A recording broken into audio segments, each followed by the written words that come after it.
Hey guys, welcome back to another episode of Audio Stew. In today's episode, I sat down with a few of my close friends. All three of us are pretty avid gamers. So basically, you're going to be hearing about our life stories in regards to video games.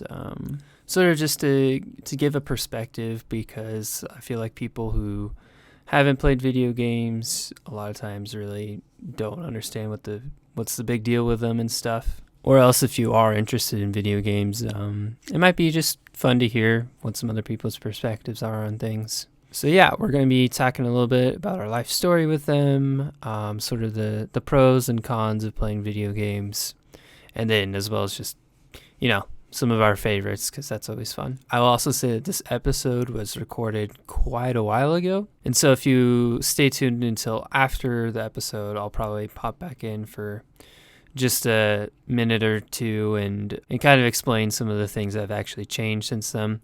Mostly they're just like things that are for fun, but I figured it'd be better to do that than just constantly interrupting throughout the podcast with all these qualifications and stuff of, things are actually different now. That'll make more sense at the end. But for now, sit back, enjoy, and yeah, let's get into it.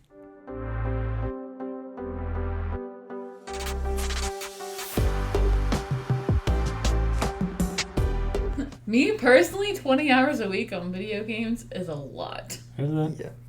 Yeah. Yeah. Anyway, That's reduced from what it used to be. And most of that's with other people. So. just so you know, we maybe. already started recording. Oh, so, yeah? Oh, we did? Hello. Yeah. Oh, hi. Oh, hey, didn't see you there. Welcome. See, if I do that, then you guys are already like talking and stuff for a while. So you're getting into the groove of how it works.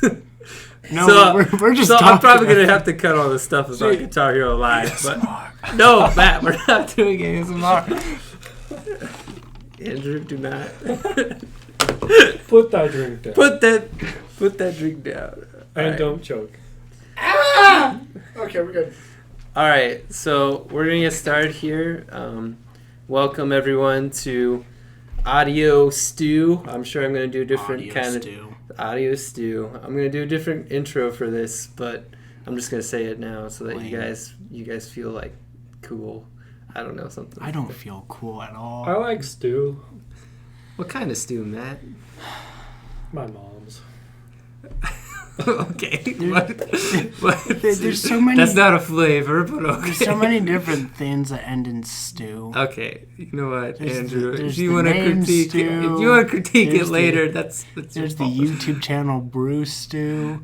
There's the Green Day song Brain Stew. All right, There's Matt's Mom's Stew. Let's start by introducing ourselves. I think that's a good idea. So, hi. Who are you? Where are you from? Just... I don't want to disclose my Okay, you don't have to location. say where you're from. That's fine. Just who are you and what's some background information that... what makes you, you know? Mm-hmm.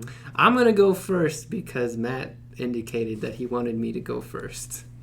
So, my name is Kurt Bailey, as you guys know, and I'm doing a YouTube thing right now, so that's cool. I like books. Books are fun. I like long walks on the beaches, even though I've only been to the beach like 3 times. So, there's that.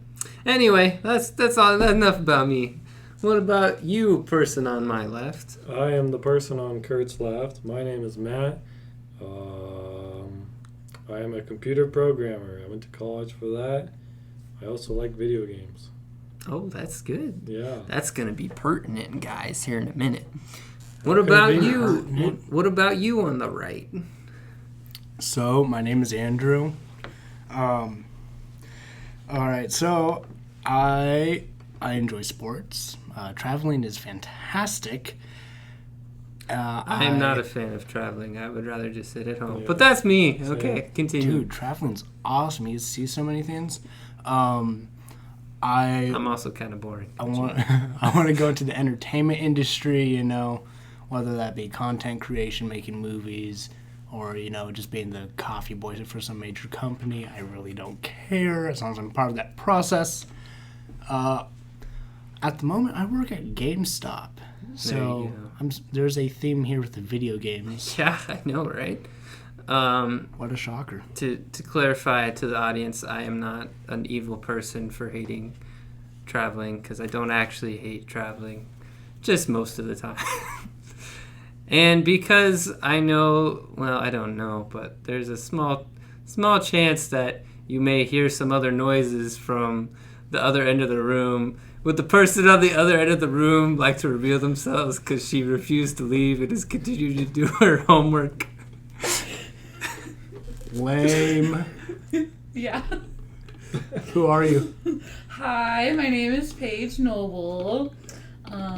What are the questions again? You don't have to do that. Okay, hi, I'm Paige. If you hear a noise, it might be Paige. Hi, or it might not be, Paige. but you could just blame it on Paige.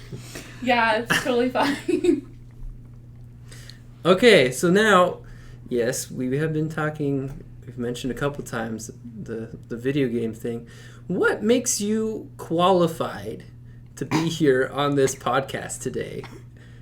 Because today we are going to be talking about video games. Matt, what makes you qualified to talk about video games? Well, I have a big interest in video games. I've been playing since I was 4 years old, and my dream job is to make video games. Okay. I'm interested in like every aspect of video games, like making the songs, the story, gameplay. I've heard some of your music there the other day. That felt like it was straight out of a like Final Fantasy game or something. It was good. I wouldn't give myself that much credit, but I would give him all the credit. Maybe. All right, Andrew, what about you? You work at GameStop. Is that your only credential? I mean, I didn't know I needed credentials to be here. Oh, yeah. This is a very sophisticated podcast. Only people who are qualified may participate. The highest of educations. I competed in walk-on game tournaments. Done quite a bit in game battles. Been playing first console NES all the way up to now the Xbox One, PS4. I've played just about every genre of game. Yeah, I guess. I don't know. What other credentials do I have to meet? That's probably good, honestly. Cool. Like, I personally have no credentials. I have a microphone that I bought off Amazon. And I'm mostly relying on everybody else to be awesome. So hopefully you guys are good. We're not sponsored by Amazon in any way. You have too much faith in us. Yeah, perhaps, but we'll find out. Okay. So we've already talked about, we already know the topic is video games, but what specifically are we going to be talking about? And just to give a little bit of a basic idea of how it's going to go. We're going to be kind of going through our history with gaming and what are some of our experiences growing up and things like that. And then we're going to talk a little bit about like what makes video games good, what makes them bad, and then maybe share some good memories or favorite memories from gaming and things like that. So to kick things off, we're going to start with history. That's a wonderful subject. And so for you guys, the question is, what was your experience with gaming growing up? Like, who did you play with, or do you have any special memories? And what kind of games did you play? Like, when I say growing up, like maybe in your first, 13-ish years, maybe something like that. That's a lot of time to cover. You don't have to, write every single down. Don't give me a year-by-year timeline. Just kind of general stuff. Yeah. So, Matt seems incredibly prepared. So if he wants to go first, when I was born. Yeah, I can go first. Andrew just popped out. And they gave him a Game Boy, and he was set. Back in 1999, or whenever you were born. Yeah, 99. Okay. That dates me. Y2K, let's go. Man, Okay, anyway, I'll on one start. hand, I feel old, but that's... Wait, aren't we the same age? Yeah. Man, how does that work? Uh, I don't can know. I start? Yeah, No. Mac. Okay, Okay. sorry. Go ahead. So when I was 4 years old, so this is like 2001, that's kind of when I started to play video games. And we had a lot of Nintendo consoles growing up. So we had the Super Nintendo and the 64. Oh, yeah. Oh, yeah. Very first game, Super Mario World. It was great. Ooh. But, so I have two brothers. My older brother, he's kind of a jerk. Wow. I mean, he used to be. So he would always make fun of me and stuff. So, and my other brother just kind of did his own thing. He had lots of crafts and other projects he was working on. So a lot of the video games I played back then, they were by myself. But anyway, so yeah, then the GameCube, I would play like Super Mario Sunshine, Super Smash Bros. Melee, Ooh. stuff like that. Later on, we got like a PlayStation, Xbox. I'd play like Little Big Planet, but then I really got into PC gaming, and we had a Windows XP computer, and I'd play like What's the startup sound for that? startup. Matt, software XP. can you do a sound bite of the? Is sound? that the do do do do do? Yeah, maybe. I don't I know. think so. No, don't do it, Andrew. We'll get copyrighted. No, we also had one of those. What are the things that make screeching noises whenever you start it up? Like dial-up? Yeah, dial-up internet? We had dial-up back in the Ooh. day too. I remember dial-up. And I remember don't. I'm young, but I know what it was.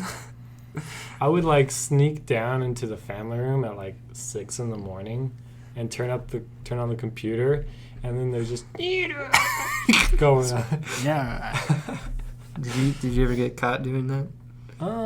Maybe once or twice. I have a computer horror story. So my dad had this work computer, and one day, part of my gaming experience, so one day I'm playing Webkins, and I get the bright idea to stick a magnet to the computer. Oh, Yeah, you don't do that's that. not a good That's idea. not That's good. a bad idea. And in my little adolescent mind, I thought I captured the entire screen inside of a magnet. That's not what happens. No. And that was life lessons with Andrew. Now, Now back to Matt. All right. So Windows XP. I'd play games like RuneScape and Roblox. Ooh. Oh yeah, Oof. I don't know about that, but that's okay. that's so good. Anyway, but then a little bit later, I discovered Minecraft, and this was like 2010, and I was all about Minecraft. And we got a Windows 7 laptop, big upgrade. Yeah. So Minecraft was like my life back then. It's like all I could think about. But a little bit after I started to play Minecraft, I lost a couple of I shouldn't say lost, but I was separated from them. One moved away, and one I just sort of lost touch with. And so it was a lot of Minecraft by myself, but maybe some like with my brothers. Yeah, so I know you said you started off not really playing with your brothers much at all. Over the course of, that 10 years, did you start playing with your brothers more at all? Or? Some. I would play, let's see. I played maybe like 15% of my time with video games with my brothers. Oh, okay. Or friends. So it was just kind of like every now and But then. most of the time it was by myself. Gotcha. Mm-hmm. You got anything else to add there? Or is that about the gist of the history? Well, coming closer to more recent times, I've been doing more Steam games, but still very heavy on PC gaming. Because we can get into... Yeah, we can save that for later. Yeah, we can get into what we do now, because that's a little bit different question. What about you, Andrew? What's your experience? You got anything to add here? Oh boy. Okay, so my first glimmer of gaming was sitting down next to my mom, who would play the original Super Mario Bros. On the NES. She would Classic. She did the big brother move of handing me an unplugged controller. I thought I was playing. I thought I was amazing, and no, it's just my mother saving the princess. And then what ends up happening is I start playing and I realize I suck. There was that Tetris. I think there was some game called like Starbase or something. It was like robot baseball on the NES. I don't remember the name of it. That like was like, oh, that's really cool. I didn't dive a lot of time into it. Then when I was really young, maybe like 4 or 5, 6, somewhere in there, we went to go visit some family in Indiana, and what ended up happening was my cousins had a PS2, and this was the time where I was introduced into games that really influenced what I play now, like ATV Off-Road Fury, War of the Monsters. That is a game on PS2. It's an exclusive. Is that a fighting game? It is a fighting game. Is that like the Godzilla fighting game? It's like you got like Godzilla, King Kong, you got a robot, a praying mantis. I think I do. An alien if you complete the entire story. Nice. There was like some deal if you play like Twisted Metal, you could play a Sweet Tooth in it. It was crazy. Then like SSX3. You know, playing that before we start this. That game is probably very big into me. 007 Agent Under Fire and Medal of Honor Rising Sun. Are those both PS2 games? They're on the PS2. Okay. They're not. What did you play them on? Do you remember? I played them on PS2. Okay. Yeah. They're big influences into basically how I go about now with like first person shooters. Yeah. I learned how to rocket jump in the old James Bond games. That was a skill. Gotcha. So I mean, a lot of my memories were playing with family, and then for like a week I had a GameCube, and then I traded it for a PS2. Do you regret that decision? There's some pretty sick GameCube exclusives. I don't know. I think PS2 is probably better time, overall, but at the time I wanted to be more like my cousins and have a PS2. Gotcha. Because that's where all my memories were. Yeah. So did you? Matt said he played probably about roughly 15%, like with friends and family. What would you say? Was it mostly by yourself or mostly with friends and family? There was a, like when I was really young, I would play with my sister, my mom, you know, whoever was there. And it was about the time that the PS2 entered our household. There's maybe a few months where I would play with my sister and my dad every now and then, but it slowly turned into me playing by myself a lot. And from there, I can't complain. Got introduced into more story-based games, play a lot of those. So, awesome. Good foundation. For myself, I've probably been playing games since I think Matt said he was like 4. I think that's probably roughly where I was too, probably around 4 or 5. The earliest memories I have of gaming were there was Madden 2002. Now that's a throwback for you. That's old. I just play as Brett Favre all the time because my older brother loved Brett Favre, and so of course I did too. And there's an old PC game called Croc that I would play a lot too. I was scared to death. There was a monster in that thing, dude. I tell you, it's all those polygons. Boy. They freaked me out as a kid. Better watch out. Yep. Anyway, but really for me growing up, I played games mostly with other people. My family had like a time limit. My mom had that established where I could only play for I think it was like half an hour a day was the limit. And then the only time I could go over that was if I was playing with someone else.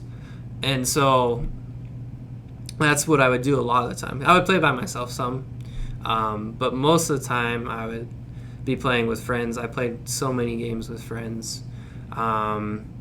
And I played with my older brother a lot. We had a thing called JC time, which is, my older brother's name is Josh. My name is Kurt, JC. But it was also supposed to be like Jesus Christ, coming from a Christian background. And so that was sort of a time where me and my older brother would hang out for maybe like an hour or something like that. And usually it was just like he would drive me to the store and we'd like get some pop or candy, and then maybe talk about sometimes we'd talk about like Bible related stuff. And a lot of times, as a kid I did like that, but I also just enjoyed spending time playing games with him and stuff. So I remember constantly asking him to do stuff, which now that I'm like college age, I'm like, dude, he probably had so many other things going on with like work and college and things like that. So that's really cool, like that he spent that time with me. And because he's like what he's like 10 years older than me. And so that was a lot of fun. I played a lot of Lego games. Probably the game I played the most growing up was Lego Star Wars 2, the original trilogy. That was a good one. That was a really good game. I played that a lot with my brothers. I did play some with my younger brother too, but he was pretty little at the time, so not as much. We had a Over the Hedge game. I played that with one of my friends, and that was a ton of fun. We played that so much. In general, we played a lot of Nintendo games. We had a Wii. My older brother gave my younger brother a Game Boy that he had like found at work, and then I, through some manipulating, like traded a bunch of games to my younger brother just so I could say the Game Boy was mine. Yeah. And so then I played a ton of Pokemon Yellow. I remember being in bed. Sorry, parents, but yeah, I remember being in bed like late at night. There's no backlight on the Game Boy, so I was literally with a Game Boy and then Pokemon Yellow plugged in, and I had a flashlight like under my chin that I'd like hold down. Oh yeah. And like just so I could see. And those are the days before the backlights. Yeah, Game Boy Color. That was the way to go. And then as I got a little bit older, I played a lot of Star Wars Battlefront 2. That was a really good PS2 game. Up to that point, I hadn't played a lot of story games, but maybe when I was like 12 or 13, I got the first like story-driven game that was like really heavily story-driven that I ever played was The Legend of Zelda: Ocarina of Time, which is an old game, but like, so that was really awesome. And that was kind of the first story-driven game I played, and so that kind of shifted a lot of to what I play now, I guess. So yeah, that's kind of our background with things. But what about now? How do you guys still play games for the same reasons? What games are you into these days? So previously I would play most games by myself. I would still play like Smash Bros. Or like you said, Lego Star Wars. I'd play those with my brothers. But most of my video games were by myself. Lately, I've been playing more with friends, I guess because I'm surrounded by people more. Mm-hmm. And so I find it more enjoyable, or more fulfilling, I should say, to play with other people rather than playing by myself. Yeah. I would agree with that largely, yeah. What, so that's kind of different reasons why you play now, but what, do you still play like the same games, or what games have you been into these days? Well, I can't say I've played the same type of games because the games have changed over time. Yeah. A lot. What about just games that you've been playing recently? We'll just go with that instead. I'm going to have to go with Minecraft. Some things never change. Some things never change. You got that Bumblebee update, bro. You got all the... Oh, yeah, I gotta get that honey. Get those bees. And the Nether update's here soon. There's another update? Yeah, it's coming up. Just breaking. What is in the Nether update? Nether biomes. What? Yep. It's not that new of news. What? Well, okay, to be fair, I haven't been paying any attention. Okay, well, pardon me. We have to pause the podcast permanently while I go anticipate Nether update. Just for anticipation, when it comes out, you're just gonna start the podcast again. Yeah. No, I'm not even gonna play it when it starts. I just can't handle the tension. Minecraft. What else, Matt? Is that it? So lately, because I've been playing more with people, people locally, because I can play games like Minecraft online with my friend Josh or whatever. Yeah. But so because I've been playing more local, like party games, I'm more into console gaming. So that'd be the Wii U, the Switch, stuff like that. Because I'm still into Nintendo, since that was what I grew up with. Gotcha. Andrew, do you play with anybody named Josh? Yeah. So just so you know, not the same Josh. if you guys ever want to have gaming buddies, just find somebody named Josh and they'll play with you.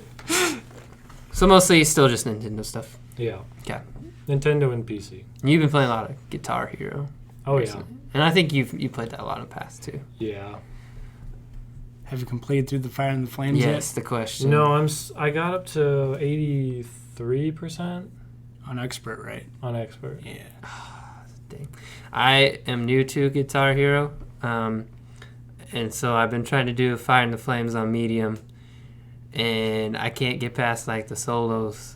And then one day I got past them, but I was just so tired, and I failed the song at 96%. It was so embarrassing. And then That's sad. he will not be named for for his own sake, for protection or something like that. I don't know. The names in this story have been changed so my friend Bob played the Fire and the Flames First time. 4 times. He beat it on his 4th try. Not even. Don't worry, Bob. I'm not mad. You know who you are. I'm just gonna cry for a while. Is all. Anyway, Andrew. What about today? What's your gaming life today? What games do you play? Do you play for the same reasons?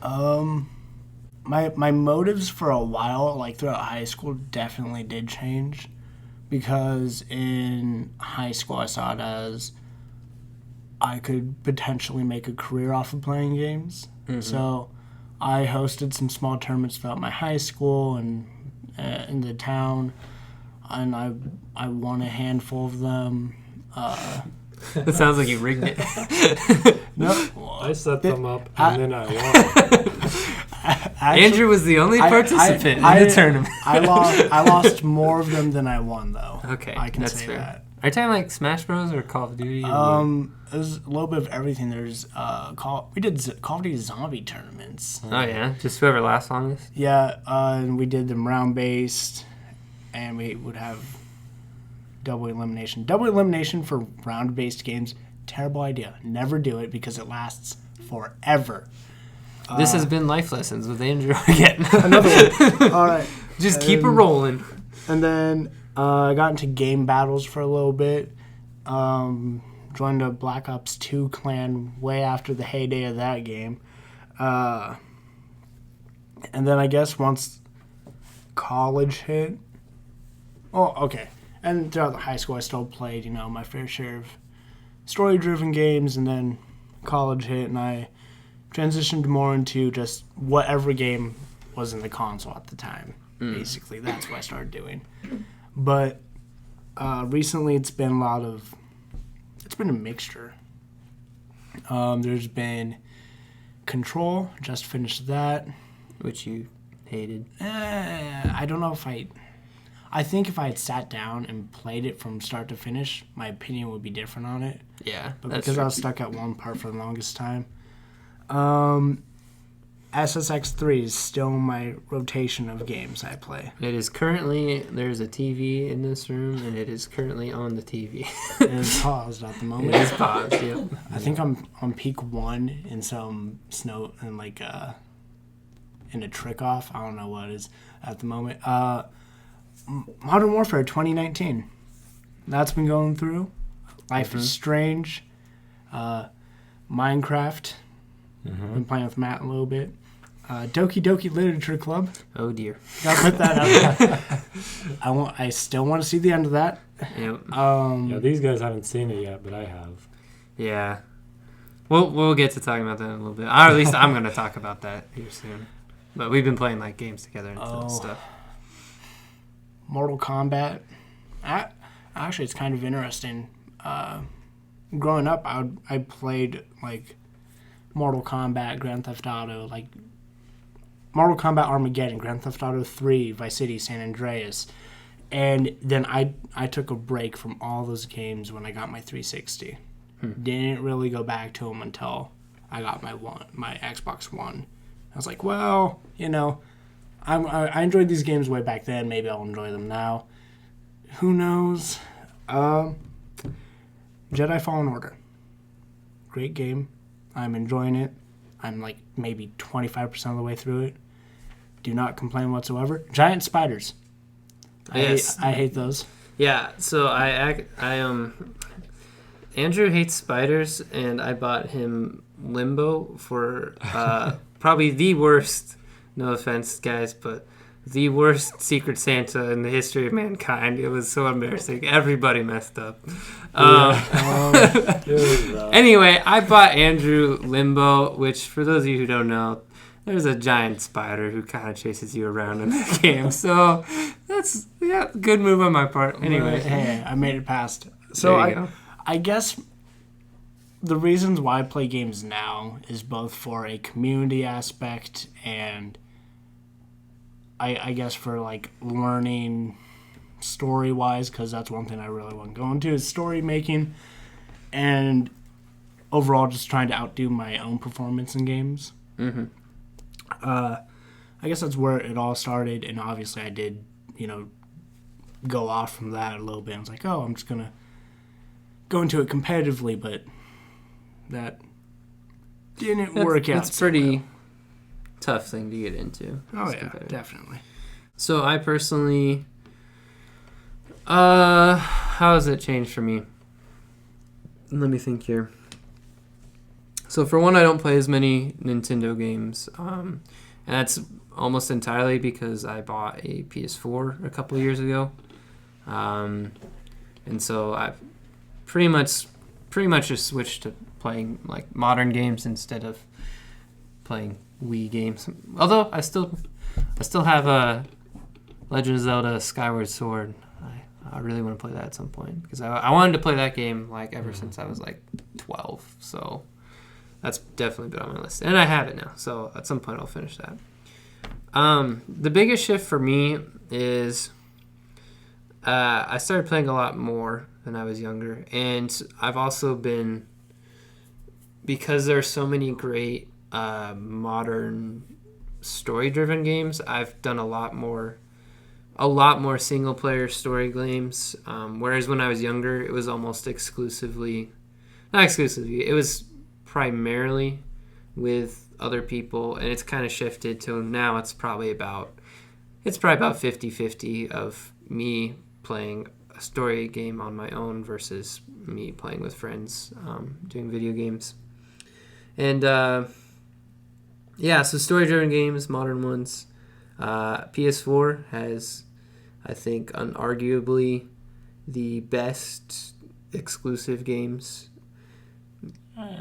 I'd say as of right now, okay, you can't count PC. You can't count PC. Yeah. Because there's so many. Although, indie okay, games to be that fair, come out. all Nintendo games are exclusive Nintendo games, so I understand. It depends on the genre that you're interested in.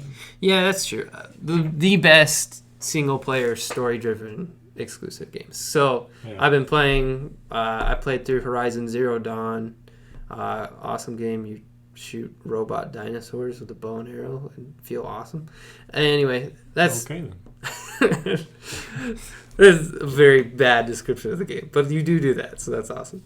Last of Us, that's a great game. I played Last of Us Remastered. Shout out to Andrew for buying that for me. And then Uncharted. I'm currently on Uncharted 4. About a third of the way through that game. And then Spider-Man PS4. And then, so that's kind of the story-driven games I've been playing a lot. And then the three of us have been playing a lot of games on our own. We played through the three of us on our own. Three of us together. There we go. That's the word. That's the word I was looking for. I've been playing several games. We played through Life is Strange together. Also the prequel of that game. And then we've been playing, like, most recently, a lot of Guitar Hero and Lego Rock Band. A lot of that. Too much of that. Probably too much Rock Band. And there was a time when we played Minecraft too. Yeah, you guys. So I haven't been able to play Minecraft with you guys because until recently they have it updated where now PS4 is also cross-platform. So hopefully at some point they'll figure out realms and that jazz, and we can go explore the Nether update whenever that happens. And I don't play with my older brother just because he doesn't have like a way to play online and stuff like that. But I do play with my younger brother now. We play Apex Legends quite a bit, and that's a lot of fun.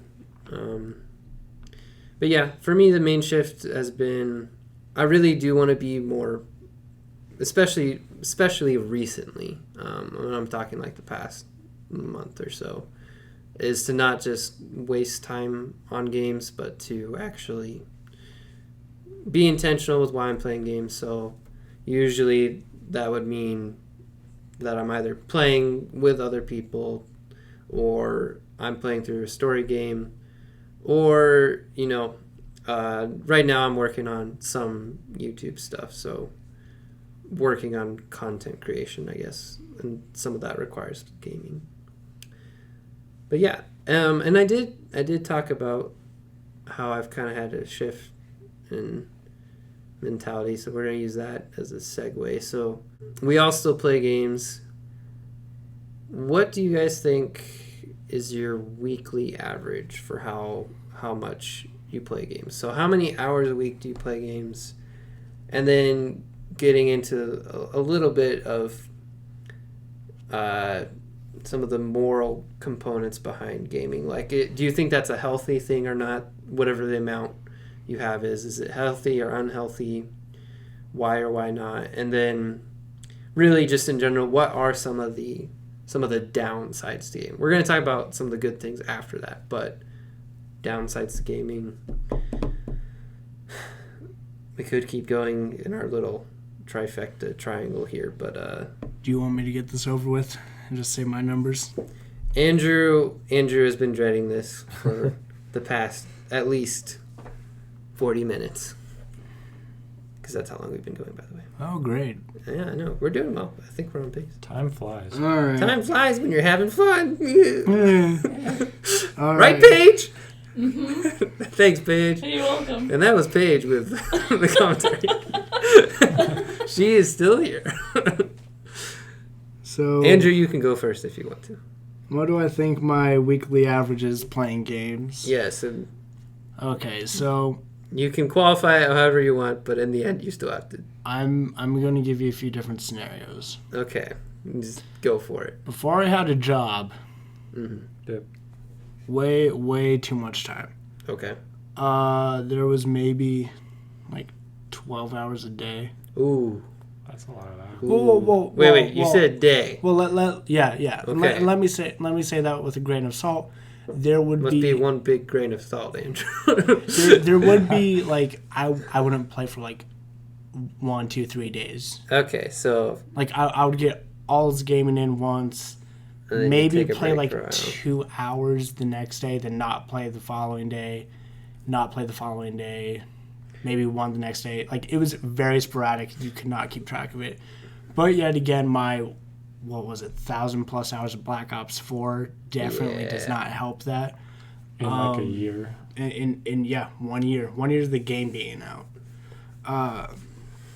But what about today? Well, like over the past, if you had to look at maybe the past month and average all those weeks, like what do you think the weekly average is? So you also get into a weird situation there. Okay. So I can go back to, let's say, summertime. Okay. So then a lot of my time would be spent playing with other people. So maybe, 24, 30 hours a week Okay. spent playing a game. But then once I really got into work, once I was really into at GameStop, it kind of it has its moments where it picks up and slows down. But very recently I was promoted, so it has slowed down quite a bit. Yeah, you've been working more. To where I don't know my average off the top of my head. I'm going to assume maybe 15 hours a week. Oh, really? Totally dependent on how many hours a day I work. Yeah, that's true. If you're working a lot of the day, then.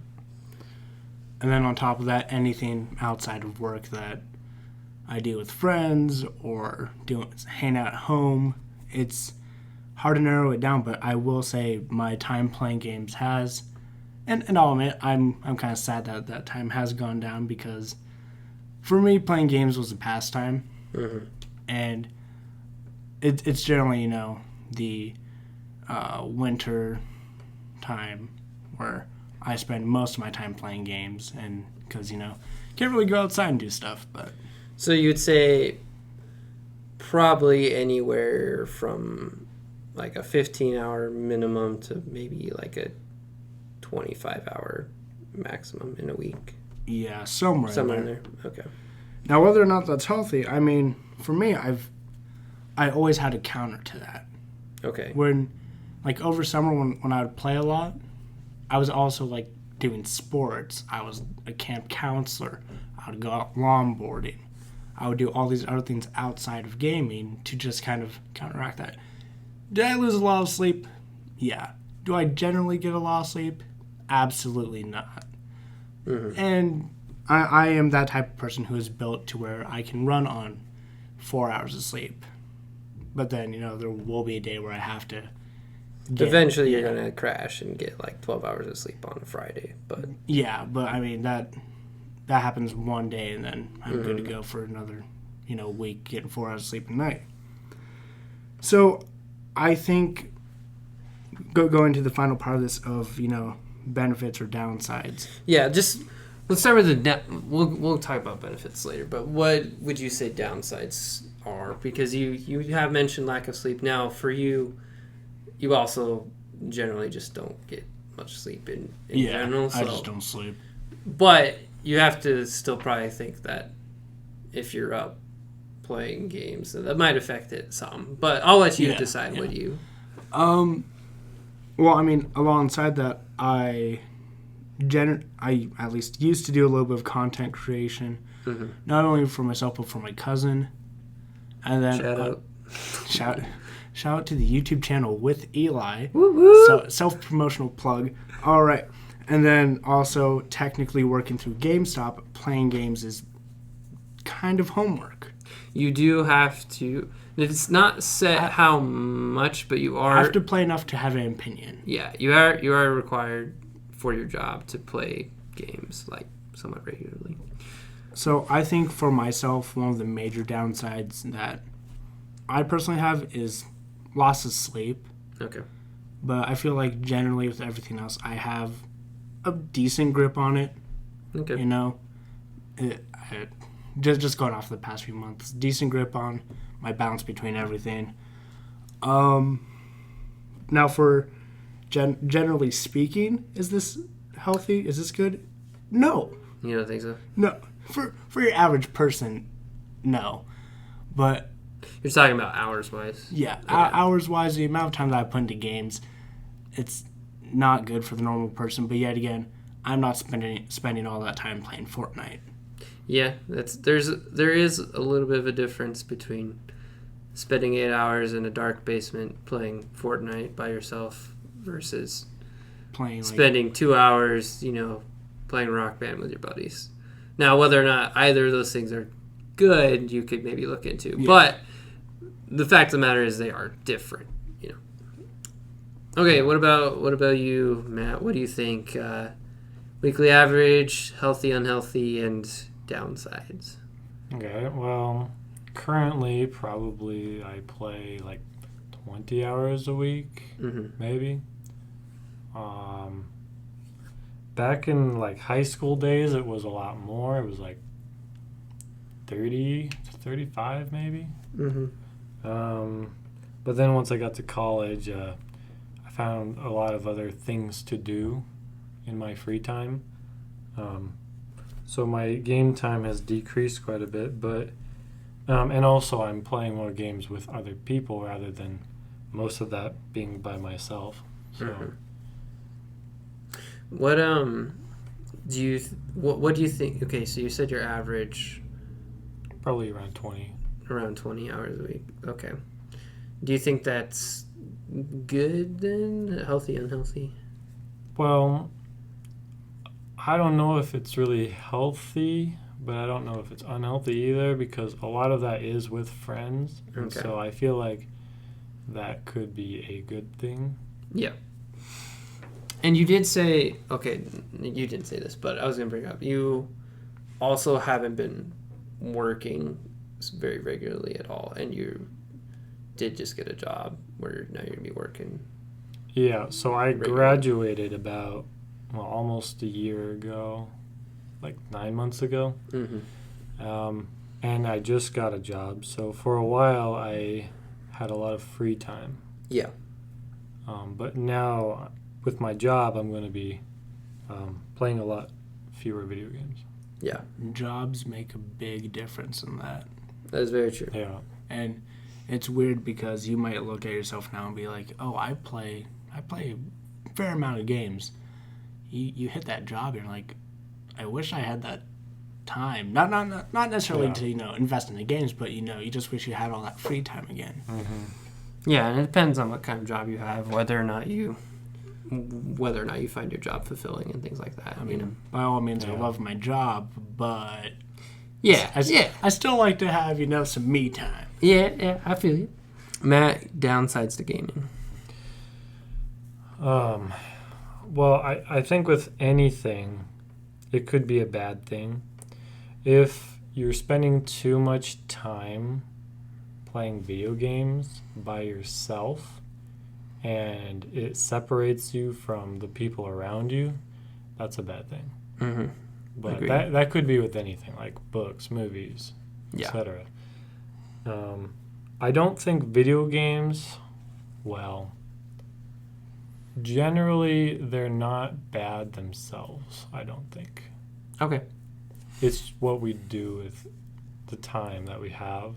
I mean, some video games like GTA 5, I don't think those are very good because of the content that's in them, but Yeah, shame on you. that's Andrew.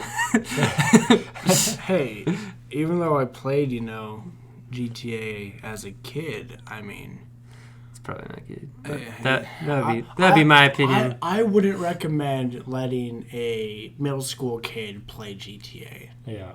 Not even a high school kid. That's stretching it. But I do think it's all about your mindset, differing a game from reality, which Yeah, a lot of people. but they do fail. influence each other, and that's They do. They do. where you have to be careful. Shout out to my future self. If I ever have a kid, don't let them play GTA. All right, this has been past Kurt. Thank you. Check the ESRD. So, Matt, you think it depends a lot on you would agree that there are some objectively bad content-wise Yes. issues in games, but you would also say that it kind of depends on why you play games. And Yeah. whether or not you're doing it with other people or just kind of by yourself. Exactly. Okay. I agree. Yeah, I mean, there's some dumb people out there. Don't get me wrong. I work in retail, for crying out loud. I agree with that, and Continue to use GTA as an example. There's an ESRB rating for a reason. Yeah. That is very true. So when a parent comes into GameStop and they're like, I want to buy GTA 5 for my son, and their son's standing right there, they're like, what, 8 years old? I'm always like, hey, remember, this game has violence, strong language, nudity, sexual content, drug and alcohol references. Are you sure you want to buy this for your kid? They say, yeah, it's whatever their dad plays it. Okay, there is you can play the game one way to allow a kid to be in the same room as you. Yeah, but there's definitely ways you can play it where that would be a bad thing. That's also. And that's only like 10% of the game. Yeah. The other 90%, if you're giving your kid the game, they can explore all that. Yeah, it's not okay. So for me, for myself, because I still need to answer these questions too. Yeah. I try to think through what it has been recently, and so for me, recently is like the past month-ish. That might be a little bit different because I did play more than I regularly do over Christmas break. But I'm going to say recently it's been 15 hours a week. Because usually I don't play for more than like 3 hours a day. And a lot of times that's split up where I played for like an hour and a half by myself and maybe like an hour and a half with you guys later in the day. Or, sometimes I play with my brother, and sometimes I just need to do other things, and so I don't play at all. So, yeah, half of that is probably playing with friends, and the other half is probably story-driven single-player games. A little bit of working on video ideas, and that's more of a recent thing. And then every now and then just kind of just to relax, like just to get my mind off of school and things like that. So with that in mind, in this particular scenario, how I'm currently playing games, I think is healthy. Like I don't sit down anymore like I used to and be like, I'm bored, I should play a game. I try to at least have a reason going in before I play a game. So the amount of time you spend does depend. Like if you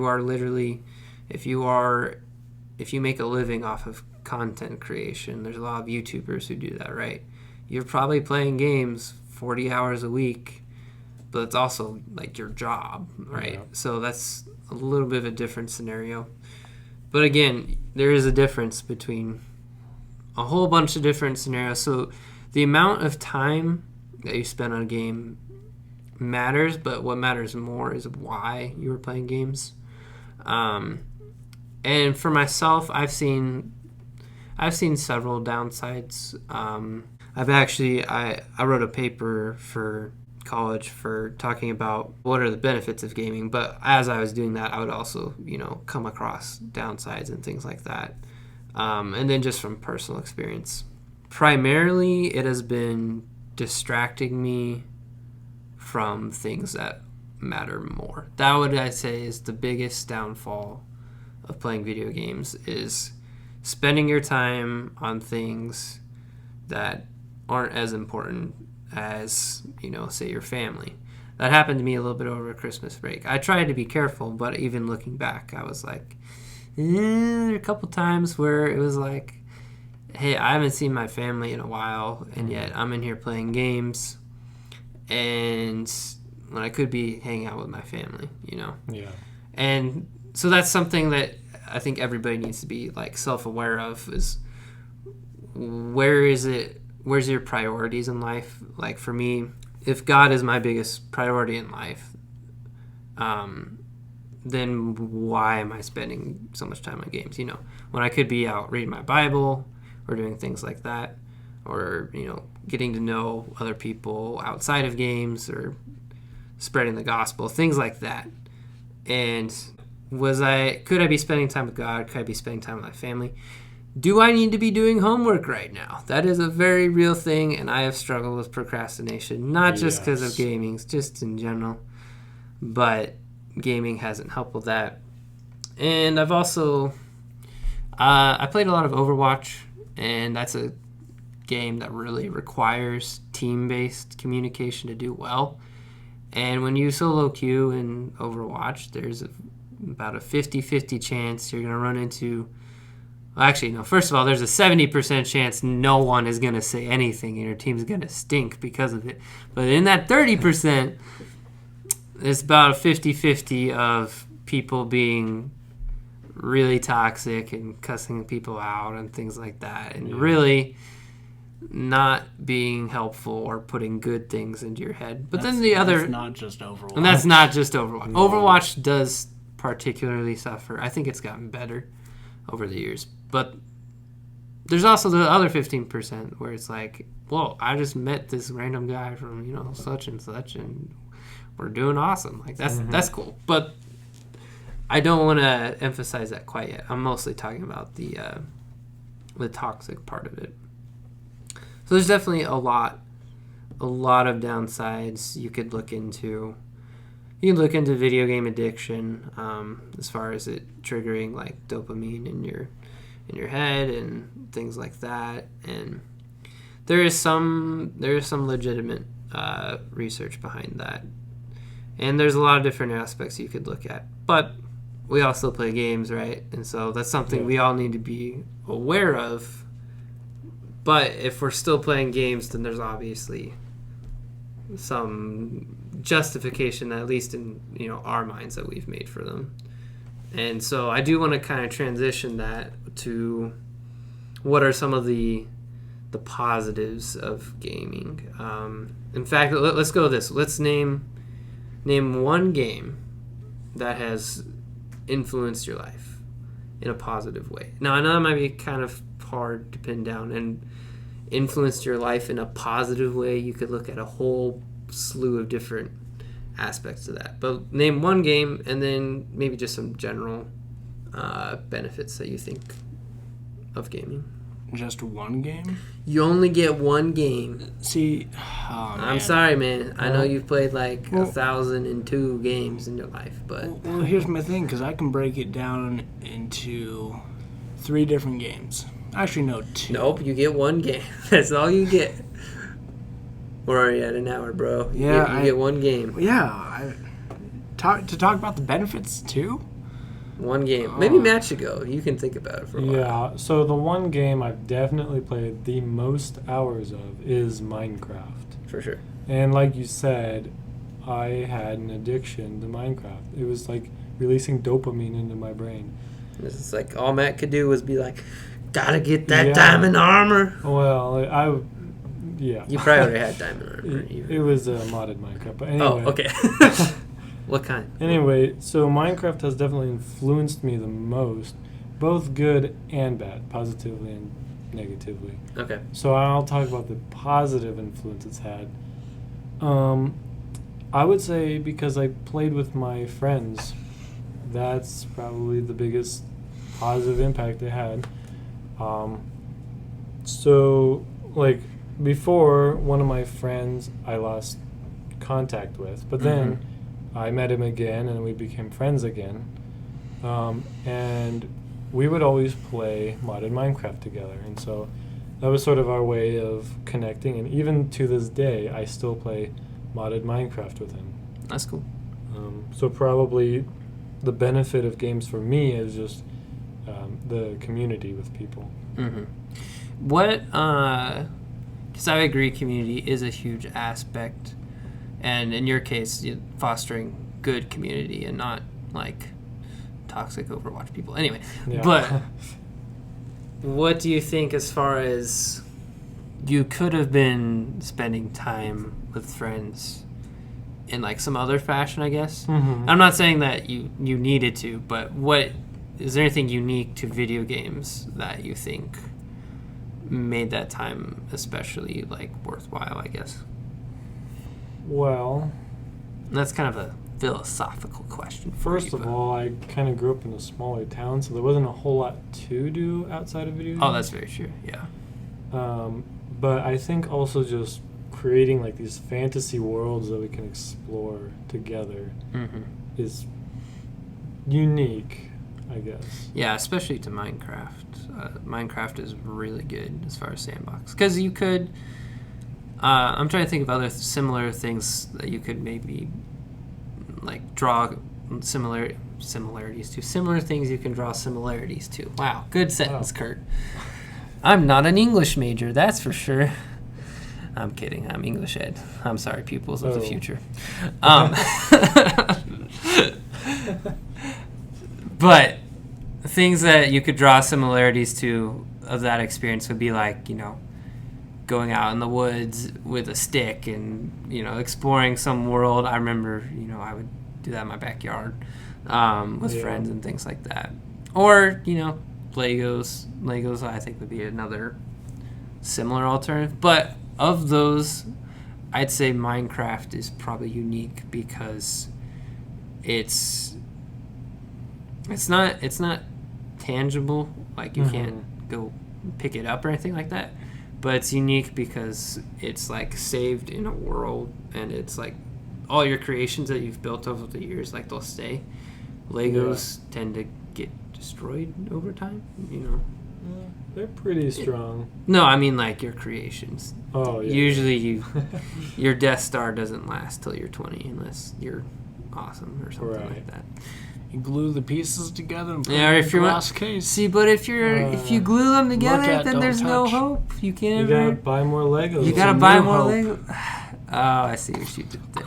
Shame on you again. Leave this podcast. All right. No, come back. I need your content. I need your input, Andrew. Don't leave me. And also, I think for me, the draw to playing games like Minecraft through the internet rather than meeting up in person is that you don't have to leave your house. Like, I don't want to go across town. I feel that. Right, as a kid without a car. That's true. Yeah, you have to get like a ride from your parents or whatever, or Yeah. things like that. So there is definitely some aspect of convenience that would help with that. Yeah. Andrew, did you figure it out yet? What's your one game? And you're gonna hate me for this answer Okay, because as long as it's not Call of Duty Black Ops 4. can't okay. Okay, I'm kidding. Can it be a franchise? Or is that stretching it? Well, if all the games are the same, then Okay. You can do what you want. I'm gonna go with the Call of Duty franchise. Okay, So Call of Duty franchise. they're pretty much all the same.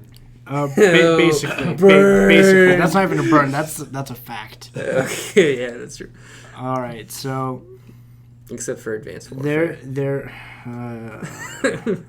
gonna exo jump everywhere. All right, so here's the thing with that. Matt is currently displaying what an exo jump looks like. It's very exciting. If I could describe it, I would, but it's just so beautiful that I can't. It is beyond comprehension. Okay, so you go back to the original Modern Warfare trilogy. Mm-hmm. You have the benefits of listening to music by Hans Zimmer. Ooh. He's good. Kung Fu Panda, bro. That's what I... And Hans Zimmer. He did the music for Kung Fu Panda. Yeah, I think so. Correct me if I'm wrong, Internet. I don't think that. Paige is fact-checking me. Okay, Google. So, okay. Did Hans Zimmer make the music for Kung Fu Panda? Hans Zimmer is Kung Fu Panda. John Powell Kung Fu Panda 3. is How to Train Your Dragon, if I Wait, remember right. there's 3 Kung Fu Panda movies? Yeah. The third one's not that good. The first one's amazing. Second one, there's that one scene where he does the cool thing with the thing. That one's cool. But Okay. back to Hans Zimmer. So, thing is, I was in band from through middle school and high school. Mm-hmm. So music has a big impact on my life, and I got to play a few Hans Zimmer pieces throughout that time. Nice. So having somewhere to connect back to, I was like, oh, I already know who this is. I know what his music is like. Boom, that's pretty neat. And then you also get the fantastic storytelling from Modern Warfare 1 and 2. And arguably 3. 3's okay. And then even Black Ops 1 and 2. Skip 3. 4 doesn't count because there is no campaign. There's a million Call of Duty games if you're not aware. There's like 16. Okay, that's... That's And video game language, Well, that's a million. okay. So, Black Ops 2 was when I really got into Call of Duty. Mm-hmm. You know, I'd play it on and off and everything. But with Black Ops 2, zombies. Actually, no. Black Ops 1 is when I really got into zombies. Black Ops 2 is when I got into multiplayer. So Black Ops 2 specifically was the time where I got into game battles and would play online and meet other people who wanted to, you know, play a little bit competitively. I made a lot of online friends through that. Oh yeah, you got your Canada friends up in. Yeah, I got some up Canadian in North friends Montana. up in North Florida, deep in the Alaskan Ocean. Okay, so Wait, what? That makes no sense. it makes sense. Oh, okay. In your brain, maybe. True. All right. So I made a lot of friends in Black Ops 2. Joined a clan, had a lot of community through that, Mm-hmm. and then even throughout high school, the 4 or 5 people that I actually hung out with In person. in person, we would get together and we would do split screen zombies. We would do gun game, do really stupid things on that game, to where that's where a lot of my memories, and I also have the memories of everything else I did throughout that time. Mm-hmm. But I learned a whole lot about community, and not community isn't something I just learned through gaming, of course. Yeah. And then you can even break it down into later on when the game started to pick up speed and get a little bit faster, hand-eye coordination, reflexes. You can break it down, that strategy. Yeah. Yeah. Arguably strategy. You can... Depends on which Call of Duty, yes. You can... And then even being able to know in a moment, just by recognizing the outline of a weapon, to know who's going to win a gunfight. Mm-hmm. Or who should, let me rephrase that, who should win the gunfight. So I think there are a lot of benefits, but if you're not really, if you're playing the game to be playing the game, you don't necessarily see the benefits. Mm-hmm. Whereas, Well, okay. You said you learned a lot about community. Yeah. Through playing Black Ops, or not Black Ops, Call of Duty. Yeah. Black Ops included in that. What did you learn about community? Yeah, because you said you learned a lot, so there's probably a couple ideas. So when it comes to community specifically, I learned communication. Okay. Because growing up, there was a big old time frame where I went from playing with other people to playing by myself. So I kind of lost my ways to communicate. In my head, I this is everyone to an extent. Everyone thinks that they're a fantastic communicator in their head, but putting that out verbally, some people have issues with. Whereas when I started playing with other people and talking a lot more, I realized I can call out things. I can recognize locations. I'm able to actually help other people play the game. Mm-hmm. So that's one thing about community. And then another thing about community is you may not, physically know the person, but you can be playing with someone online for years and you can tell them just about anything. And along with that, you get into you hear those stories of people who play like League of Legends for years together, and one of them falls ill and everyone travels to visit them for the first time. You hear really strong things about that, and I mean, I shouldn't say that I would go if one of them fell ill. Yeah. But I mean, if the opportunity came for me to be like, yeah, I'll go visit them, I don't think I'd turn that down. I see them just as much as a friend as I do you two. Yeah. So that is cool. And I've this was one point I did talk about in as far as online gaming, is there's a lot of stories of, you said people falling like ill and going to visit. There's stories where people would play like World of Warcraft together for years and then wind up like getting married in real life and things like that. And there's a lot of interesting stuff community wise. There's so many like you want to talk about people in community, you just go through Reddit forever. I mean, this is the good side of the community that people who don't play games don't see.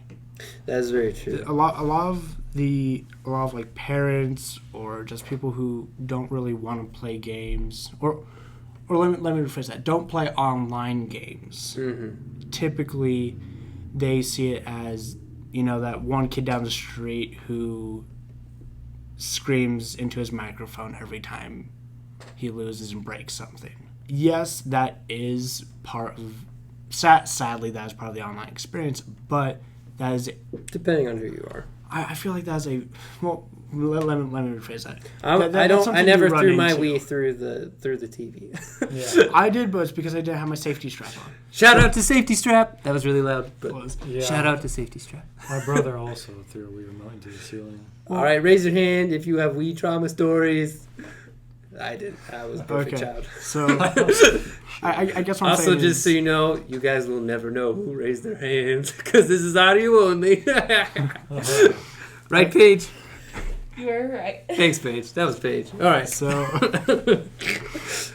I guess what I'm saying is, I don't mean that, like, I'm throwing a remote or snapping it in half. You run into people online who do that. I guess it's more so of, even though that depending on the game, because especially in like Call of Duty, for instance, you get that's you get one person in each lobby who's like that, pretty much. Mm-hmm. But you can go to like Overwatch, Rocket League, whatever game you want to play, and they're spread out more. Yeah. It is such a small fraction of the gaming community that it's kind of sad that it overshadows it. But yet again, that's with any form of group, organization, community, that the bad side overshadows everything else. So yeah. So like I said, I wrote a paper about I had 5 different, it was my final paper for the semester. I went through 5 different categories of benefits of gaming and broke them down individually, like within the paragraphs and stuff. But I think, if I can remember right, the categories were, as far as positive things, it had to do with social issues, story-driven things. I'm trying a better way to describe this. Social benefits, storytelling benefits, art benefits, some psychological benefits, and then some cognitive benefits. So you could break those down, and the 2 I would emphasize the most, because I think they're the best justification for games, would be the social aspects and the story aspects. Those are the 2 biggest for me. I think there's definitely stuff to be said for art, and like you talked about, music and Call of Duty. I've heard tons of good music. Legend of Zelda, Nintendo, great music. Matt, you want to go over to the piano and play the... No, I'm good. Okay. Matt plays Dire Docks theme a lot from Super Mario 64. Shout out. Oh, yeah. So social benefits, I've seen a lot of good things come from that. You can maybe look at a little bit of like relaxing. Relaxing is a good thing in the right scenario, but it does depend on what you relax in and things like that. But I think there is a small place for gaming and relaxing. But the one game I'm going to talk about has to do with storytelling. And this has been my soapbox game for like the past month. So I've already talked to you guys some about it. But I'm going to tell you more about it, because why not? Okay. So the game that I think has influenced my life in a very positive way, several different games. It's not just one. But for me, I would say it's Hellblade: Senua's Sacrifice, which for anybody, for most people who already think games sound really weird, that's a really weird title. Hellblade: Senua's Sacrifice. Yeah, that's a mouthful. How is that positive, Kurt? How is that? Gee, thanks for asking, man. You have the word hell in there. And blade. Oh. Did you just say the H word? I'm going to have to censor that. Heck. This is bad, guys. This podcast is going downhill. We're going to get taken off the air. Demonetized. No. Demonetized. Not demonetized. Just demonetized. This is what we're talking about. Anyway. Hellblade is... Demonetized. You just now got it? Oh, come on, man. Hellblade is the game. The very basic premise of it is it's set in like Norse mythology, and there's a young woman who is the protagonist, and it's at the very beginning. It's kind of established that story as the story progresses that the man she wanted to marry was murdered by like an opposing tribe or something like that. And so the premise of the game is that you have to descend into Nordic hell, essentially, in order to bring him back from the dead. That's kind of what her goal is in the game. That's a very rough description of it, but that's sort of the gist for context. That game is the first time I've ever felt like fear in a game, because there's a lot of scary games out there. Like, I mean, you look at like Resident Evil or Andrew, what's another scary game? Resident Evil, Amnesia, Outlast, There's a whole bunch of horror games. Anyway, Minecraft. yes, I have That was jumped pretty more scary. than I care to admit when a creeper blows up behind me. It's the scariest thing. There's this one game. Okay, on so- Roblox. sorry. that is terrifying. Okay. I distracted this for the wrong reason. Anyway, that game created fear in me, and it's explicitly designed to create fear. And to be clarified, it's not a horror game. It's more of an eerie atmosphere. Yeah, the atmosphere is very heavy in the game. And it's intended to be that way because the main character experiences psychosis. So she has mental illness. So the whole time while you're playing through the game, it's recommended that you wear headphones to play the game, right?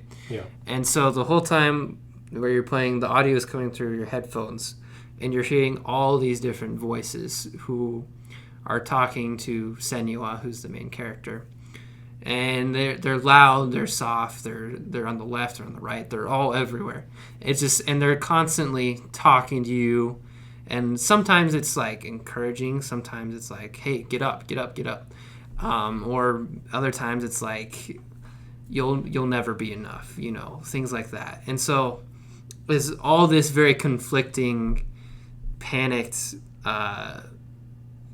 audio. And that's just the audio. The game itself has all sorts of different visuals that also are similar to things that people see in real life who have different types of mental illness.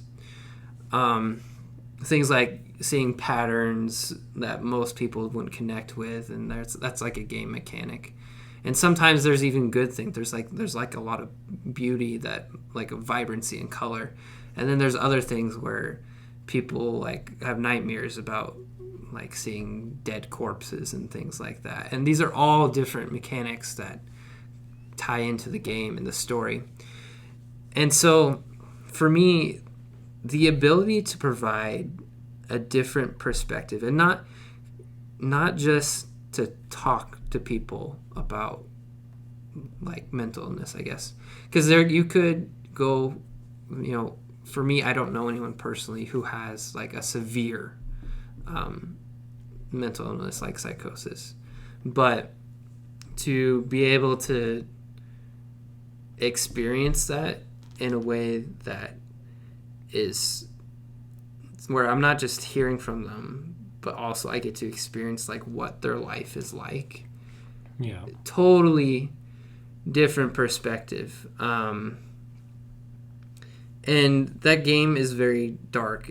There's a lot of fear, and you feel that throughout the game, and you care about the main character, and you want them to succeed. It's also terrifying. Like when she's afraid in the game, you are just as afraid. And knowing that there are real people out there who have that same kind of fear, who have experienced similar things, that's very heavy, but also a real thing. And so to be able to experience that was really cool. And also the game ends with hope, and that's a very important thing, because for me, there's a lot of fights in that game where you're fighting enemies. Sometimes you're outnumbered, like 4 or 5 to 1, and this is like sword fighting, hand-to-hand combat. This isn't, sorry, Andrew, this isn't Call of Duty where you throw a grenade and blow up. You get a quintuple kill. That takes skill, Kurt. I know, but but this is like a real fight against the darkness. And so every time you die in that game, there's like this darkness on your arm. And every time you die, it grows up your arm. In fact, if you die so many times in this game, like if the darkness reaches your head, then it deletes your save file. And you have to start the game all over from the beginning. And knowing that the whole time and seeing that darkness grow made every victory like that much sweeter, because you knew that I was able to fight that time and come out on top, and it hasn't reached my head. Like, I'm still strong. I can still fight this. And for me, as I was playing that, I was in a fairly low place, just mentally. And so to have that encouragement of, I can really like actually fight this, and I can win, like not in my own strength,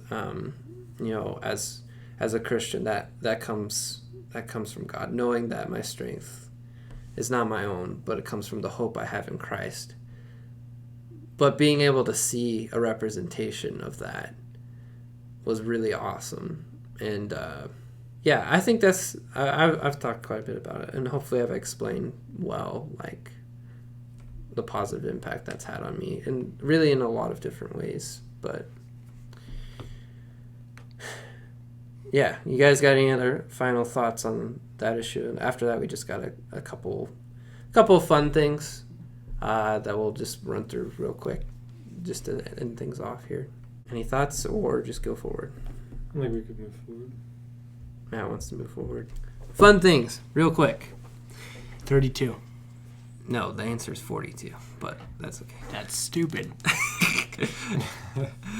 So, real quick, if you could design any kind of game, okay, unlimited staff, unlimited resources, unlimited time, what kind of game would you design? Matt, go first. Okay, so I've been thinking about this for a while as a person who wants to make video games. Yes. One of the video games that I really want to make is like a top-down sandbox game, like the kind where you can order some of your characters to move around and do the tasks for you, except you'd be able to control it like Age of Empires, right, where you have a group of people that you can move around, but also you could like go down into first-person perspective as one of the characters. That'd be cool. Yeah. So that's one that I would like to do. Also, I also want to make games that have sort of biblical sort of view, or have biblical... Yeah, weren't you were working on an Oregon Trail type game, but it was the Exodus? That'd be really fun. Yeah. So it's in a really rough state right now, but... That's all right. Bob and I. Right, that's what we named Yeah, it. this is shout out to Bob. Bob, who couldn't do through the You fine know flames. who you are, Bob. Or no, you could do. Honestly, I don't know why we're not saying his name, but Anyway. his name is Bob. So I was working with Bob, and we're making this game like the Oregon Trail, but it's instead like Bible themed. More specifically, the Israelites coming out of Egypt, wandering through the desert for 40 years. So we're making this game, so you have to survive through the desert. So it can't exactly follow the Bible exactly, because they were never really in any danger with God with them. But for a game about survival, Yeah, God provided for him, but you could maybe tweak it. Well, not necessarily tweak it, but just communicate it in a way that works as a game. right? Yeah. And that it's enjoyable. What about you, Andrew? Oh boy, have I thought of this. All right. So, Put on your big boy pants, everybody. It's about to go down. this game will probably... okay, so a game like this one day gets made, that'll be sweet. All right. But it will probably be 2 console generations from now, counting this coming release of Series X and PlayStation 5, So 2 after that. No, including this one. including this one. Okay, so maybe like 10 years from now. Yeah, maybe 10 years from The now. PlayStation 6 I'm thinking 7. and the 7. Xbox 1080 Xbox 10X. Xbox 720. Xbox 720p. All right. Sad edition. That was a giant frowny face. Okay, so here's my game idea. Okay. So, I don't... So you guys know the racing game, The Crew? Yeah. No. Okay, so I don't know if That's it... all right. So I never played it. I have an idea. So I don't know if it pulled this off, but it wanted to use real-life satellite mapping of the United States, so you could drive anywhere in the country. Ooh. That'd be cool. I could go to my house? I don't think they pulled it off, though. I think that there were some things that they didn't quite get in. Like Nebraska or Montana or Wyoming or just any. It's just California. That's all they It'd be ask. like GTA 5. What I but want on to a do... much bigger scale. I want to do a GTA-style game global, Oh. where The whole world is the world map? yeah, Dang, bro. where if you want, you can fly from California to Japan, and What would be like That'd be the cool. like the premise of the game though? I haven't thought of a story. I've only thought of like a giant online game. So it'd be like Flight Simulator. Pretty They are pretty making much, Flight but- Simulator. Yeah, Flight, Microsoft, I think, right? yeah, Yeah. it's already out.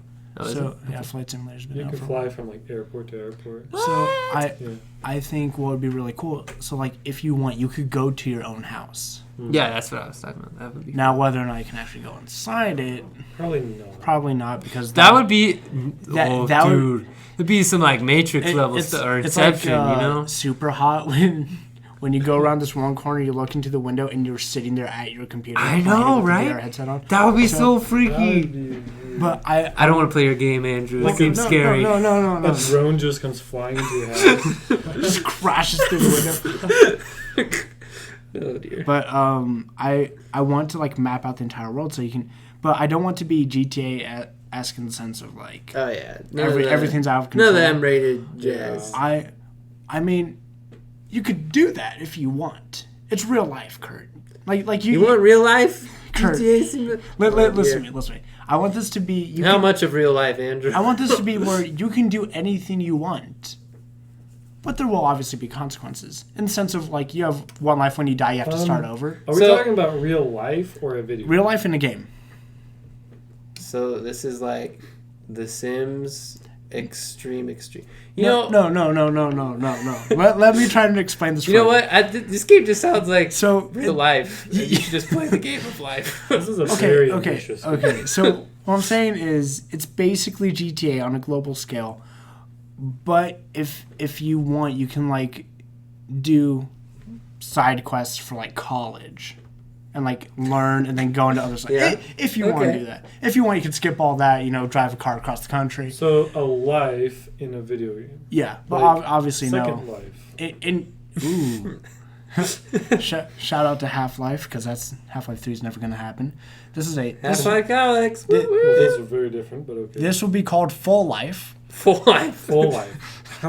but like in-game time. I don't feel like obviously. that's an appropriate thing because I feel like if you're playing full life all the time, you're not living life to the fullest. Oh. Shut up. Maybe you Shuddy. maybe you should call it like 1/8 life. Look, the title's in development. Okay. Okay. But I That's want fair. this really massive game where, I mean, this is a game that would be helpful for those people who can't travel. Yeah. So if feel they that. want to travel somewhere, they can go there. Or I mean, and then you obviously just have the people playing it for fun. But I mean, and then obviously there'd be NPCs everywhere, you know. What if it was all online? Yeah, that's what I'm No, talking I mean about. like all online is in no NPCs, only real life players. Then it would Fallout 76. You would need a really big fan base in order to make that work. you got to make 1/8 life be a real success. bro. Let me rephrase this. Fallout 76 did that. Did not work. They added NPCs, and the game's kind of picking itself back up. So Okay. I say that there has to be You NPCs. want global life sim type Yeah. game. Cool. And here's one reason why I say NPCs. Because not everyone's going to be in the same place at once. Yeah, that's true. Yeah. There's No- going to be a lot of areas that will just have no one. No offense to my hometown or anything, but I'm not staying here. In game, I'm heading out. I'm going somewhere. People are going to group together in that game, probably. Oh, yeah. And places that they're most likely going to hang out with or in Yeah. are famous landmarks like the in Italy. You mean Paris? The Eiffel Tower? That Nice job. yeah, I, the I, Eiffel Tower in Paris. In Paris, France. Italy. you, why not the one in Vegas? No, we're not going to the. Well, that one's not as famous. He's got a point. Nah. It would have to be like really famous places. Like Dude, that. I'd go to Vegas in this game. Okay. Okay. Okay. I'd No, I'd hang go, on. I'd go I to was places gonna- I've been in real life and then just be like, Yeah. Be like, That's pretty I've been cool. there before. Yeah. That would be really cool though. Like, if you go to Europe, like Germany, on a trip, and then later you could go back. Yeah, that would be cool. I know some people who talked about that playing. What town is GTA 5 in? Is it? it's Is it it's LA? it's LA. basically LA, but Yeah, I know some people I heard there who have played are- through it would be like, yeah, I know this road. It's like I drive down it to work. That's kind of weird. I mean, same thing for GTA 4 Liberty City is basically just New York. I would say, well, right now very minimally I've worked on a text adventure game because I don't know anything about programming, but I do know stuff about storytelling. So I think that'd be really fun to do like a text adventure type game where you're literally just like entering words in and reading the story, but it's kind of like a choose your own adventure type thing. I do love some of the art that you could use in games, so I'd love to do an artsy game, but probably the most useful thing would probably be a single player, maybe not. Maybe you could do a co-op somehow, but just a heavily story-driven game like Hellblade or like The Last of Us or Spider-Man. Just any of those would be really awesome, I feel like. Yeah. So, what's one game that you really want to play that you haven't played before? Ooh. That's hard because That they I have Just one. they fall into franchises for me. There's a game I want to play, and I've played it for like 15 minutes. Okay, it doesn't count. Doesn't What- count? No, I mean, It counts. no, I meant continue. That counts. I meant the 15 minutes doesn't count. Oh, okay. So- So it's Super Mario Odyssey. Oh, there you go. It's a game I really want to play because I really like Super Mario Galaxy, Super Mario 64, and it's kind of yeah. that Sunshine. open world genre with Mario games. And so it's a game I really want to play, and I only got to play it for a little bit with a friend, Mm. but I don't know anything about the story or like. Yeah, I've played some Super Mario 64 some, but never any of the other ones. Hmm. The 3D Mario games. What about you, Andrew? One game. Just off the top of your head. Lollipop Chainsaw. Is that a game? It's a game. I'm I have leaving it heard at of that. I have no explanation. You should just Lollipop Chainsaw. Mm-hmm. Do you just want to play because of the name? No. That's what I would play. I would probably, based on the name, probably don't look it up. It's probably not good. Yeah, don't look it up. Okay. You've I would piqued my say, interest. for me, God of War PS4. All the other God of Wars, 1, 2, and 3, on like the earlier generations, mostly Did you play about. those? No, I haven't. They're good. I know they are recommend good, but to me they're a little bit too much of just like let's do gore and violence. Kind of like feel like an awesome dude. them.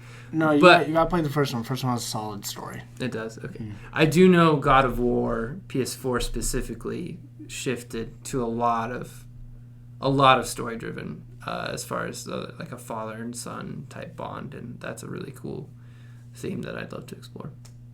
Yeah, that's basically it as far as topic wise and things like that. We've been going for a while here now. I personally, because we did talk about a little bit about downsides in gaming and things like that. At some point here, I've been doing monthly challenges for the past, I think, since October. Yeah, I've been doing monthly challenges since October. So for me, one challenge I think I'm gonna do is to get a monthly average, or not monthly, a daily average of less than 2 hours a day for gaming, which I put as my weekly average 15 hours. Some weeks are probably more than that, some weeks are probably less. But just as a method of keeping myself probably in moderation, I might do that challenge at some point. So if y'all want to join me, we didn't talk about this beforehand, otherwise I would have said you need to join me. Yeah. But if y'all want to join me, that'll be awesome. It'll be a lot easier when I get a job. That is very true. Join you in what? The 2 hour daily average challenge. I don't think it'd be that hard, but I could be wrong. No. It might Andrew be hard does to it. start with, but it's very doable. Yeah. It's not a hard one would be like maybe like an hour daily average. That one might be a little tough. Although when I was younger, I mean, half an hour a day, yeah, that's not that was fun for me, and that's decent average. It wasn't hard to do. Yep, that's it. Everyone can say goodbye. Thank you for listening, audience, and sayonara. Goodbye. Paige waved. She's still here. Andrew, you have any Say final goodbye, thoughts? Andrew. Nope. Just Wow. kill it. Just kill it. Whoa. The podcast. You Yeah, guys are amazing. Just kill the podcast. Okay. We're done. Goodbye. See ya. Hey everyone, hope you enjoyed that episode. Like I said earlier at the beginning, I'm going to just real quick run through some of the things that are actually different now than what was said in the podcast. Most of those are in regards to like games we haven't finished and things like that. But I'll just go through an order of like when things were mentioned. There aren't a lot, but there are a few. So first off, in regards to the Minecraft Nether update, that is like essentially happening now. So yes, I've been in tension all this time. Very soon it will be implemented into Minecraft. There's already a snapshot for it, or a tech demo, or whatever you want to call. I have not been on as many pins and needles as I originally was, but it does look cool. In regards to Guitar Hero, you all will be proud to know that I finally completed the Fire and the Flames on Medium. Thank you very much. And probably more impressively, Matt also completed the Fire and the Flames on Expert. So props to him. And Bob, no hard feelings. I'm not bitter. Other than that, the three of us did finally finish playing Doki Doki. I don't like the game, but the other two still love it. I don't understand them. That's okay. I finished playing Uncharted 4. It's amazing. You should go play it. Great story. I looked back and kind of fact checked myself, but Hellblade is technically considered a psychological horror game, which makes sense with what you experience in the game. I don't know if I would still classify it as horror so much as just intense kind of. But yeah, that's kind of just to clarify some different things. Also, I want to point out, like, the three of us are not experts on like things scientifically. So what we said in regards to, like dopamine and video game addiction, or the representations of mental illness in Hellblade, both of those things we're not experts on. Those are just, we kind of know the general idea of how things work. And so if those are things that you are interested in, I would encourage you to actually go research them yourself more. There has been a lot of studies done on video game addiction. And in regards to Hellblade, I would really encourage you to watch there's a documentary that the developers put out on it. It's about half an hour. It's really good. I would wait until after you've played the game to watch it, but if you have no intention on playing the game, then it's, you don't have to worry about spoilers. I don't remember if there are major spoilers in the documentary. I just know that it was really cool to watch. But yeah, that's it for today, guys. Tune in next time to hear from Keiichiro. He's one of my friends from Japan. It was a really good conversation, so I think you all will enjoy it. Have a great day.